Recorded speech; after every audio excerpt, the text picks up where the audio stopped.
워런 버핏. 이 이름만 들어도 세계 최고의 투자자라는 수식어가 바로 따라붙죠. 자, 오늘은 이 거장의 시대를 초월하는 투자 철학, 그 진짜 핵심이 뭔지 한번 제대로 파헤쳐 보겠습니다. 여러분, 투자할 때 가장 큰 적이 뭐라고 생각하세요? 복잡한 경제 지표? 아니면 예측 불가능한 시장 상황? 버핏은 아니라고 말합니다. 진짜 적은 바로 우리 마음속에 있다고요. 우리 대부분이 살고 있는 이 혼란스러운 감정의 세계 말이죠. 주식시장은 사실 거대한 인기 투표장 같은 곳이에요. 그리고 사람들의 마음을 움직이는 건 딱 두 가지, 바로 공포와 탐욕입니다. 모두가 팔 때는 겁이 나서 따라서 팔고 모두가 살 때는 나만 뒤처질까 봐 조급하게 사죠. 바로 이 감정의 롤러코스터가 우리를 비쌀 때 사서 쌀 때 파는 최악의 실수로 이끄는 겁니다. 그럼 이 감정의 소용돌이에서 대체 어떻게 이길 수 있을까요? 버핏의 해법은요, 놀라울 정도로 간단합니다. 시장을 이기려고 하지 말고 자기 자신을 먼저 다스리라는 거죠. 즉, 투자에선 머리가 똑똑한 것보다 감정에 휘둘리지 않는 안정적인 기질이 훨씬 더 중요하다는 겁니다. 그의 방대한 투자 철학은요, 정말 전설이 된 두 가지 원칙으로 아주 간단하게 압축할 수 있습니다. 제1원칙, 절대로 돈을 잃지 마라. 그리고 제2원칙, 제1원칙을 절대로 잊지 마라. 이게 전부입니다. 아니, 돈을 버는 것보다 잃지 않는 게 더 중요하다니? 좀 이상하게 들릴 수도 있죠? 근데 한번 생각해 보세요. 1억을 벌긴 어려워도 1억을 잃고 나서 다시 1억을 버는 건 훨씬 더 힘들거든요. 그래서 자산을 지키는 게 가장 먼저라는 겁니다. 그렇게 돈을 잃지 않고 오랫동안 꾸준히 지켜내기만 하면 어떤 마법이 일어날까요? 바로 복리라는 마법이 시작됩니다. 눈덩이가 계속 굴러가면서 거대해지는 것처럼요. 그 결과가 바로 이 숫자입니다. 19만 7,259%. 정말 어마어마하죠? 버핏은 이걸 설명할 때 야구 비유를 정말 좋아해요. 투자 시장은 스트라이크 아웃이 없는 야구 경기 같다는 거예요. 내가 치기 싫은 공은 굳이 휘두를 필요가 없다는 거죠. 내가 가장 잘 칠 수 있는 완벽한 공에 들어올 때까지 그냥 무한정 기다리면 된다는 겁니다. 조급함이야말로 투자자의 가장 큰 적이라는 걸 이렇게 비유한 거죠. 그래서 버핏한테는 모두가 절망에 빠져 있는 비관적인 시장이 오히려 친구 같은 존재예요. 모두가 환호하는 행복한 시장은 오히려 적이고요. 왜냐? 시장이 폭락할 때가 바로 위대한 기업들을 아주 싼 값에 살 수 있는 일생일대의 박에 쓸 기간이니까요.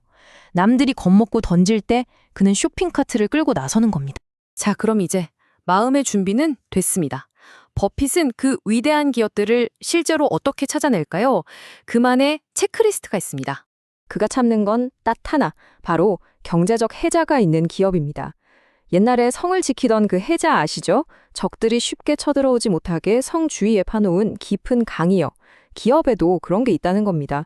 다른 경쟁자들이 절대 따라올 수 없는 강력한 브랜드 파워나 독점 기술 같은 것들이요. 그리고 이 해자를 가진 기업을 찾기 위해 그는 딱 4가지 질문을 던집니다. 첫째, 내가 이 사업을 완벽하게 이해하나?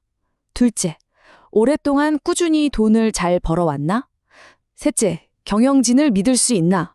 그리고 마지막으로 지금 가격이 충분히 싼가? 이 간단한 필터를 통과하는 기업에만 그는 돈을 넣습니다. 자, 그런데요. 버핏이 그냥 좋은 주식을 잘 고르는 사람이라고만 생각하면 사실 진짜 핵심을 놓치는 겁니다. 그가 평생에 걸쳐 해온 진짜 게임은 따로 있거든요. 우리는 보통 워런 버핏을 주식 고르는 사람, 즉 스톡피커라고 생각하잖아요. 근데 사실 그의 진짜 역할은 그게 아닙니다. 이걸 이해하는 순간 버크셔 해서웨이라는 거대한 제국이 완전히 다르게 보이기 시작할 거예요. 그의 진짜 직업은 바로 자본 배분가입니다. 이게 뭐냐면 회사 여기저기서 벌어들인 돈을 어디에 다시 투자할지 결정하는 총사령관이라는 뜻이에요. 마치 정원사가 가장 크게 자랄 나무에 물과 영양분을 몰아주는 것처럼 돈이 가장 효율적으로 일할 수 있는 곳을 찾아 계속해서 옮겨주는 거죠. 버크셔 해서웨이는 거대한 자본순환 엔진이라고 상상하시면 돼요. 특히 그 엔진의 핵심 연료가 바로 보험 사업입니다. 이게 정말 기가 막히는데요. 고객들한테 보험료는 미리 받죠. 근데 보험금은 나중에 사고가 나면 주잖아요. 그 사이에 생긴 어마어마한 공짜 현금, 이걸 플로우트라고 하는데 이 돈으로 또 다른 훌륭한 회사를 통째로 사들이는 겁니다. 이 엔진이 수십 년간 멈추지 않고 돌아가면서 지금의 제국을 만든 거죠. 결국 버핏의 원칙들을 쭉 따라가다 보면 이게 단순히 돈 버는 기술에 대한 이야기가 아니라는 걸 알게 됩니다. 이건 삶의 철학에 훨씬 더 가깝습니다.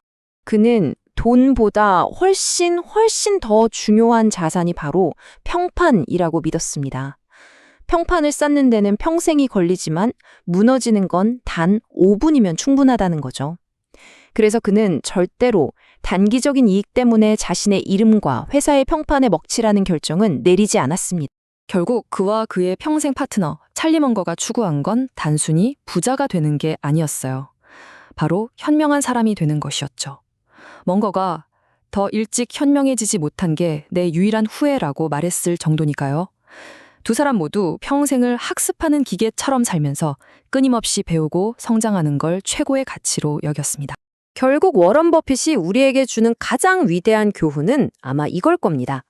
시장의 온갖 소음과 감정의 파도 속에서 흔들리지 않으려면 나 자신을 지켜줄 단단한 원칙이 필요하다는 것. 그리고 그 몇 가지 건전한 원칙을 꾸준히 지켜나가는 것. 그것이야말로 복잡한 투자와 인생에서 성공으로 가는 가장 확실한 길이라는 사실이죠. 자, 이렇게 시끄러운 세상 속에서 여러분을 지켜주는 핵심 원칙은 무엇인가요?